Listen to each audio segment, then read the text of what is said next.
Doctor Zahid एक मशहूर doctor था जिसकी शोहरत हर तरफ फैली हुई थी। उसकी सबसे बड़ी खासियत यह थी कि वह हर मर्ज की जड़ तक पहुंच जाते थे और हर मरीज उन्हें उम्मीद की एक आखिरी किरण समझता था। एक शाम जब क्लिनिक बंद होने वाला था, दरवाजे पर किसी ने जोर से दस्तक दी। डॉक्टर जाहिद ने दरवाजा खोला तो सामने एक अजीबोगरीब शख्स खड़ा था जिसका चेहरा जर्द था, आंखों में डर था और होठों पर फरियाद थी। डॉक्टर साहब, मुझे बचा लीजिए।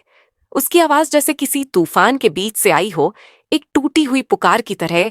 डॉक्टर जाहिद ने उसे अंदर बुलाया, पानी का गिलास पेश किया और नरमी से पूछा, क्या हुआ, इतना परेशान क्यों हो? इस शख्स ने जो कहा उसे सुनकर डॉक्टर जाहिद के होश उड़ गए। डॉक्टर साहब, मैं प्रेग्नेंट हूं। डॉक्टर जाहिद की आंखें हैरत से फैल गई। क्या बक रहे हो तुम? अपने होश और हवास में तो हो। हाँ डॉक्टर साहब, पूरी होशी से मैं कह रहा हूं। पहले मुझे भी वहम हुआ था, मगर अब तो मेरी हालत दिन ब दिन बदल रही है। उल्टियां हो रही हैं, पेट बढ़ता जा रहा है। जो कुछ भी हो रहा है वह सब कुछ वैसे ही है जैसा औरतों के साथ होता है जब वह मां बनने वाली होती हैं। इस शख्स ने जो कहा उसे सुनकर डॉक्टर जाहिद सुन रह गए। साइंस के हिसाब से यह नामुमकिन था, लेकिन सामने बैठे शख्स की हालत कुछ और ही कहानी सुना रही थी। क्या वाकई यह मर्द प्रेग्नेंट था या फिर किसी खौफनाक हकीकत का पर्दा उठने वाला था? डॉक्टर जाहिद ने गहरी सांस ली और कहा, यासिर, यह मुमकिन नहीं है। मर्द कभी प्रेग्नेंट नहीं हो सकता। शायद तुम्हें कोई और बीमारी हो। पहले तफ्तीश करनी होगी। यासिर की आंखों से आंसू बह निकले। आप यकीन नहीं करेंगे, लेकिन मुझे भी पहले ऐसा ही लगा था। अब तो मुझे अपने वजूद पर शक होने लगा है। मेरे अंदर कुछ है, कोई चीज जो जिंदा है। डॉक्टर जाहिद ने स्टेथोस्कोप उठाया और यासिर के पेट पर रखा। कुछ लम्हों बाद उनका चेहरा जर्द पड़ गया। या अल्लाह, ये कैसे मुमकिन है? जो आवाज उन्होंने सुनी वह किसी आम दिल की धड़कन नहीं थी, वह एक अलग किस्म की धड़कन थी, जैसे किसी परछाई की। यासिर का बदन पसीने से तर हो गया। मैंने कहा था ना डॉक्टर साहब, मेरे अंदर कुछ पल रहा है, लेकिन यह इंसान है या कुछ और, मुझे नहीं मालूम। डॉक्टर जाहिद ने फौरन टेस्ट कराने का फैसला किया। मुझे अल्ट्रासाउंड करना होगा, मुझे इस बात का साइंटिफिक जवाब चाहिए। मशीन ऑन हुई। स्क्रीन पर धीरे धीरे एक धुंधली सी सूरत उभरने लगी और फिर डॉक्टर जाहिद का हाथ कांपने लगा। या रब, ये क्या है? स्क्रीन पर जो था वह किसी इंसानी बच्चे जैसा तो लगता था, मगर उसका जिस्म टेढ़ा मेढ़ा था, जैसे किसी अनजान मखलूक का साया उसमें उतर आया हो। यासिर, सच बताइए, क्या यह बच्चा है? डॉक्टर जाहिद की आंखें हैरत और खौफ से फैल गई। नहीं यासिर, ये कोई आम बच्चा नहीं है। इसके हाथ पैर इंसानी बच्चों जैसे नहीं है और इसकी हरकतें जैसे ये किसी दूसरी दुनिया का वजूद हो। यासिर ने कांपते हुए अपने पेट पर हाथ रखा। तो फिर यह क्या है? डॉक्टर ने रिपोर्ट उठाई, दिल थाम कर पढ़ी और फिर जो कुछ उसमें लिखा था उसने उनकी रूह को हिला दिया। इसके अंदर जो चीज है उसका जेनेटिक कोड इंसानों से मिलता जुलता तो है, मगर मुकम्मल तौर पर इंसानी नहीं। धड़कन की रफ्तार अजीब है, जैसे दो अलग अलग दिल एक साथ धड़क रहे हों, और यह चीज निहायत तेजी से बढ़ रही है। इंसानी हमल 9 महीने में मुकम्मल होता है, लेकिन यह कुछ हफ्तों में मुकम्मल हो सकता है। ये इंसान भी हो सकता है और नहीं भी। यासिर डर के मारे उठ खड़ा हुआ। अगर यह इंसान नहीं है तो फिर क्या है? यासिर की कांपती आवाज कमरे में गूंज उठी। डॉक्टर जाहिद खामोश थे। उनके पास इस सवाल का कोई जवाब नहीं था। जो कुछ हो रहा था वह मेडिकल साइंस के हर उसूल से परे था। मगर इससे पहले कि वे कुछ सोच पाते, क्लिनिक के बाहर किसी के दरवाजे को खटखटाने की आवाज सुनाई दी। रात के 11 बज चुके थे। इतनी देर को कोई मरीज नहीं आता। डॉक्टर जाहिद और यासिर दोनों की सांसें अटक गई। डॉक्टर ने हौसला जमा करते हुए दरवाजा खोला। बाहर एक औरत खड़ी थी, सिर से पांव तक काले बुर्के में लिपटी हुई। उसकी सांसें तेज थीं और आवाज कांपती हुई। डॉक्टर साहब, जो कुछ यासिर के साथ हो रहा है मैं सब जानती हूँ। डॉक्टर और यासिर दोनों ही सख्त हैरानी में थे। डॉक्टर ने पूछा, तुम कौन हो? औरत ने नरमी से अपना नकाब हटाया। उसकी आंखें लाल थी, जैसे कई रातों से नींद न आई हो। मेरा नाम मरीम है, उसने धीमे लहजे में कहा। और जो यासिर के साथ हो रहा है वह मर्ज नहीं, एक बदला है। यासिर की रूह कांप उठी। मरीम अंदर आई और कांपते हाथों से कुर्सी थामी। उसने गहरी सांस ली। यह सब कुछ उसी रात शुरू हुआ था जब तुमने उस जगह कदम रखा जहां तुम्हें हरगिज नहीं जाना चाहिए था। यासिर के चेहरे से रंग उड़ गया। कौन सी जगह? वही नसीब की कोठी। यह नाम सुनते ही डॉक्टर जाहिद और यासिर दोनों के रोंगटे खड़े हो गए। नसीब की कोठी, डॉक्टर ने हैरानी से दोहराया। यह नाम तो कभी सुना ही नहीं। उसने नीची नजर कर कहा, डॉक्टर साहब, वो कोई आम हवेली नहीं थी। वहां बरसों पहले एक औरत रहा करती थी, दलाल और बेगम, बेहद खूबसूरत मगर बदनसीब। उसकी कोख कभी आबाद नहीं हुई। कहते हैं उसने खुदा से ऐसी दुआ मांगी जो कभी मांगी ही नहीं जानी चाहिए थी। कैसी दुआ? यासिर ने घबराई हुई आवाज में पूछा। उसने औलाद की दुआ नहीं मांगी, उसने यह मांगा था कि चाहे जैसे भी हो वो मां बने, फिर चाहे कायनात के कानून ही क्यों ना टूट जाए। डॉक्टर जाहिद को यह सब किसी अफसाने जैसा लग रहा था, मगर यासिर की आंखों में अब भी खौफ था। एक रात दल और बेगम गायब हो गई। मरीम की आवाज में एक ठंडक थी और कुछ महीनों बाद उस वीरान हवेली से बच्चे की चीखें सुनाई देने लगी। किसी ने उसे देखा नहीं, मगर कहते हैं वह बच्चा इंसान ही नहीं था। यासिर अब कांपने लगा। डॉक्टर जाहिद ने उसकी ओर सवाल भरी नजरों से देखा। यासिर, तुम वहां गए क्यों थे? यासिर के होंठ सूख चुके थे। मैं बस यूं ही चला गया था। मुझे लगा जैसे कोई चीज मुझे अंदर खींच रही हो, और वहां एक परछाई थी। उसने मुझसे कुछ कहा था, मगर अब मुझे याद नहीं। मरीम ने गहरी नजर से उसे देखा। तुम भूल नहीं रहे यासिर, तुमने वहां कुछ किया था और अब वह चीज तुम्हारे अंदर पल रही है। यासिर ने सिर झुका लिया। नहीं, ये सब बकवास है। मैं मर्द हूं मेरे साथ, ये सब कैसे हो सकता है? मरीम ने एक लंबी सांस ली। जो कुछ तुम्हारे साथ हो रहा है यासिर, उसे सिर्फ साइंस से नहीं समझा जा सकता। डॉक्टर जाहिद अब भी बेचैन। उन्होंने यासिर की मेडिकल फाइल दोबारा उठाई। या खुदा, क्या हुआ? यासिर ने घबराकर पूछा। डॉक्टर जाहिद ने धीरे से रिपोर्ट उसकी ओर बढ़ाई। यासिर, तुम्हारे जिस्म में कुछ ऐसे हार्मोन एक्टिव हो गए हैं जो सिर्फ एक हामिला औरत में होते हैं। तुम्हारा जिस्म अब एक औरत की तरह बर्ताव करने लगा है। कमरे में सन्नाटा छा गया। अब सवाल ये नहीं था कि क्या ये हकीकत, सवाल ये था कि यासिर के अंदर पल रही वह चीज कौन है। यासिर की आंखें हैरानी से फैल गई। नहीं, ये झूठ है। वह झटके से उठा, मगर तभी एक तेज मरोड़ उसके पेट में उठा और वह चीखता हुआ जमीन पर गिर पड़ा। उसके पेट में अजीब सी हरकत होने लगी थी, जैसे कोई चीज अंदर ही अंदर सरक रही हो। जिंदा थी और जाग रही थी। डॉक्टर साहब, मरीम चीख पड़ी, यही है जो यासिर के साथ हुआ है। वह अब मुकम्मल रूप ले चुका है। डॉक्टर जाहिद ने फौरन उसे उठाकर बेड पर लेटाया। उसकी पेशानी पर पसीने की लकीरें थीं। हमें कुछ करना होगा अभी, वरना क्या? यासिर दर्द से तड़पते हुए चिल्लाया। डॉक्टर खामोश हो गए। उनके लब्बों पर ताला पड़ गया था। यह मामला अब डॉक्टर की साइंस से बहुत आगे का था। क्या यह कोई जिन्नबूत था या किसी जुर्म की सजा? मगर एक बात यकीनी थी, जो कुछ यासिर के अंदर पल रहा था वह अब अपने अंजाम के बहुत करीब था। यासिर कराह रहा था। डॉक्टर जाहिद ने स्टेथोस्कोप लगाया, मगर जो आवाज उन्होंने सुनी उससे उनकी रूह कांप गई। या अल्लाह! उन्होंने सरसराहट और धड़कनों की एक ऐसी रफ्तार महसूस की जो इंसानी नहीं लगती थी। यासिर ने कांपती आंखों से मरीम की तरफ देखा। तुम कहती थी मैंने कुछ किया, मगर क्या? आखिर क्या किया था? मैंने मरीम की आंखों में एक अजीब साया था, जैसे डर और अफसोस का संगम तुमने छू लिया था। कुछ ऐसा जिसे छूना हराम था। यासिर की यादें अतीत में उलझने लगी। 4 महीने पहले शराब के नशे में धुत वह और उसके 2 दोस्त, वह पुरानी हवेली, वह वीराना कमरा और बीच कमरे में पड़ा एक लकड़ी का झूला। यासिर की सांसें तेज हो गई। मैंने बस झूले को धक्का दिया था। मरीम की आंखों से आंसू बह निकले। वहीं झूला जहां दलावर बेगम ने अपनी आखिरी सांस ली थी, जहां उसने अपना अधूरा ख्वाब छोड़ा था। डॉक्टर जाहिद कांपते हुए बोले, तो मतलब जो दलावर बेगम चाहती थी वह अब यासिर की कोख में पल रहा है। मरीम ने धीमे से सिर हिलाया। उसके पेट में कुछ उभरने लगा था, जैसे कोई चीज बाहर आने की कोशिश कर रही हो। डॉक्टर, बचाइए मुझे, यह चीज मुझे खा जाएगी, यासिर चिल्लाया। डॉक्टर ने झटपट इंजेक्शन निकालना चाहा, मगर तभी थक थक थक थक यासिर के पेट से किसी के दरवाजे को पीटने की आवाज आई। पूरे क्लिनिक में यासिर की चीख गूंज उठी। डॉक्टर और मरीम दोनों के रोंगटे खड़े हो गए। या खुदा, ये क्या माजरा है? जाहिद के हाथ से इंजेक्शन गिर पड़ा। यासिर बेड पर तड़प रहा था। उसकी आंखें सुर्ख हो चुकी थीं।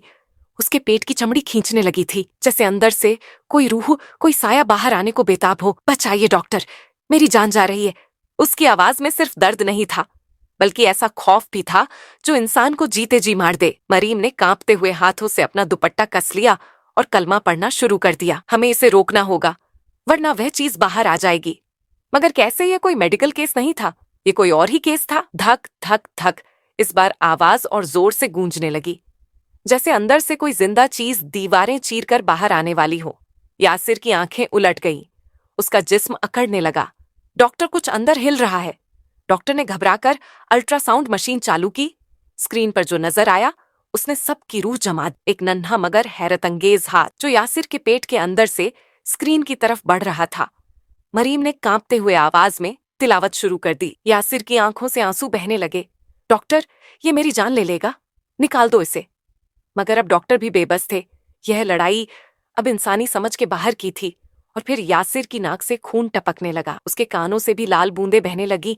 क्लिनिक की दीवारें अब भी धक धक से गूंज रही थीं। मरीम की आवाज थरथरा रही थी। होंठ कांपते हुए बोली, अब बहुत देर हो चुकी है, जो भी अंदर है वह बाहर आने को है। डॉक्टर जाहिद ने बेताबी से कुछ सोचने की कोशिश की, मगर तभी यासिर का पेट अंदर से बुरी तरह हिला, जैसे किसी ने जोर से भीतर से ठोकर मारी हो। यासिर की दर्दनाक चीख से कमरा गूंज उठा।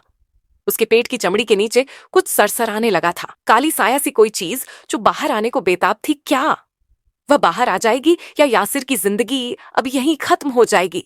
यासिर का जिस्म अकड़ चुका था। पेट की चमड़ी के नीचे साफ साफ हलचल दिख रही थी। डॉक्टर जाहिद ने घबराकर स्टेथोस्कोप उठाया। हमें इसे फौरन रोकना होगा, वरना अचानक क्लिनिक की सारी लाइट्स बंद हो गई। अब सिर्फ एक ही आवाज थी, यासिर की तड़पती हुई सांसें। मरीम ने घबराकर या अल्लाह कहा और उसकी नजरें अब भी अल्ट्रासाउंड स्क्रीन पर जमी, मगर जो उसने वहां देखा उससे उसकी रूह तक जम गई। स्क्रीन पर अब सिर्फ हाथ नहीं था, वह हाथ और बड़ा हो गया था, और अब वहां एक चेहरा भी था, एक छुर्रियों से भरा हुआ अजीबोगरीब चेहरा, जिसकी आंखें कोयले जैसी स्याह थी, और वह सीधा मरीम की आंखों में झांक रहा था। नहीं नहीं, ये मुमकिन नहीं। मरीम हकलाकर पीछे हट गई। डॉक्टर जाहिद ने टॉर्च जलाने की कोशिश की, मगर अफसोस बैटरी मर चुकी थी। यासिर के शरीर में एक जोरदार झटका आया। उसका पेट अब इस कदर उभर आया था कि लग रहा था जैसे किसी भी लम्हे फटकर कुछ बाहर निकल आएगा। डॉक्टर जाहिद हिम्मत करके पास जाने ही वाला था कि तभी यासिर की आंखें पूरी तरह सफेद हो गईं। उसके होंठ फड़फड़ाए और एक अजीब सी आवाज निकली, माँ, मैं आ रहा हूं। मरीम और डॉक्टर जाहिद के जिस्म में खून जम गया। यासिर की गर्दन धीरे धीरे पीछे लुढ़क गई। उसकी सांसें थमने लगी। नहीं यासिर, होश में आओ डॉक्टर। जाहिद ने उसे जोर से हिलाया, मगर यासिर का जिस्म अब ठंडा पड़ चुका था। क्या वह मर रहा था या कुछ और हो रहा था? अचानक यासिर के पेट की चमड़ी पर एक लंबी दरार पड़ गई। अंदर से कुछ बाहर झांकने लगा। दरार गहरी होती चली गई और फिर एक अजीब सिकुड़ा हुआ हाथ धीरे धीरे बाहर आने लगा। उसकी उंगलियां काली टेढ़ी मेढ़ी और नुकीले नाखूनों से भरी थीं। मरीम की सांसें थम गई। या अल्लाह, ये इंसान नहीं है डॉक्टर। जाहिद ने कांपते हुए यासिर की नब्ज टटोली, मगर अब उसका जिस्म बेहिस हो चुका था। यासिर, होश में आओ। मगर उसकी आंखें अब भी सफेद थीं, जैसे उसकी रूह कहीं और जा चुकी थी। कमरे में अचानक एक खरखराहट गूंजी, एक घुटी घुटी सी आवाज जो किसी दूसरी दुनिया से आ रही थी। और अब वो हाथ पूरी तरह बाहर आ चुका था। उसके साथ एक सिर भी झांक रहा था, मगर वो सिर इंसानी नहीं था। झुर्रियों से भरा चेहरा एक बूढ़ी औरत जैसा, मगर आंखों में जिंदगी का नामो निशान नहीं। मरीम चीख पड़ी, ये तो दलावर बेगम है। डॉक्टर जाहिद के रोंगटे खड़े हो गए। यासिर का जिस्म अब पूरी तरह ठंडा था, मगर जो कुछ अंदर से बाहर आ रहा था वह किसी अधूरी रूह का अधूरा वजूद लग रहा था। अचानक कमरे की लाइट्स दोबारा जल उठी और उसी लम्हे सब कुछ खामोश हो गया। यासिर बेहोश पड़ा था। उसका पेट बिल्कुल वैसा था जैसे कुछ हुआ ही नहीं हो। मरीम और डॉक्टर जाहिद ने एक दूसरे की तरफ हैरानी और खौफ से देखा। क्या वह चीज वापस चली गई? डॉक्टर जाहिद ने हड़बड़ाकर कहा। मरीम ने कांपते हुए यासिर की तरफ देखा। यासिर अब भी बेहोश था, मगर उसके होठों पर एक हल्की सी मुस्कान। खत्म नहीं हुआ। मरीम की आवाज कांप रही, ये अब भी कहीं अंदर जिंदा है। डॉक्टर जाहिद ने माथे से पसीना पूछा, अगर वह पूरी तरह बाहर नहीं आई तो अब यासिर के साथ क्या होगा? धीरे धीरे यासिर की आंखें खुली। कमरे में हल्की रोशनी थी और माहौल में अजीब सा सन्नाटा। डॉक्टर जाहिद और मरीम सांसें रोके उसकी तरफ देख रहे थे। यासिर, तुम ठीक हो? मरीम ने धीमे से पूछा। यासिर ने उनकी तरफ देखा और धीरे से मुस्कुराया। हाँ, मैं ठीक हूं। मगर उसकी आवाज में कुछ अजीब था, कुछ बिल्कुल अलग। डॉक्टर जाहिद ने उसकी आंखों में झांका और फिर एक सवाल उभरा, क्या वह अब यासिर है या कोई और? अब यासिर का चेहरा पहले से कहीं ज्यादा जर्द लग रहा था। उसकी आंखों के नीचे गहरे काले साए ने घर कर लिया था, और सबसे खौफनाक बात यह थी कि उसकी आंखों की पुतलियां अब हल्की सुर्खी ओढ़ चुकी थी। यासिर, तुम्हें कुछ याद है? डॉक्टर जाहिद ने घबराई हुई आवाज में पूछा। यासिर ने सिर झुका लिया, जैसे किसी पुरानी याद को पकड़ने की कोशिश कर रहा हो। फिर धीरे से बोला, वह आ चुकी है मरीम। और डॉक्टर जाहिद का खून सुन पड़ गया। कौन? यासिर ने अपनी हथेली धीरे धीरे खोली। हथेली के ठीक बीचों बीच एक अजीब सी स्याह नक्श उभर रही थी। दलावर बेगम, अब मुझ में है। मरीम घबराकर चीख उठी, ये नाम मत लो, वो औरत मर चुकी है। यासिर ने उसकी तरफ देखा। उसकी हल्की मुस्कान अब ठंडी हंसी में तब्दील हो चुकी थी। मर चुकी थी, लेकिन मैंने उसे छू लिया था, मैंने उसका झूला हिला दिया था, और अब वह मेरी रगों में बह रही है। डॉक्टर जाहिद बुरी तरह कांप गए। नहीं, ये सिर्फ दिमाग ही असर है। हमें तुम्हारे कुछ और टेस्ट करने होंगे। मगर उससे पहले कि वह कुछ करता, यासिर सीधा उठकर बैठ गया। अब मेरी टेस्टिंग का कोई फायदा नहीं, क्योंकि अब मैं सिर्फ यासिर नहीं हूं। मरीम की आंखों से आंसू गिरने लगे। नहीं, हम तुम्हें इससे निकालेंगे, हम तुम्हें बचाएंगे।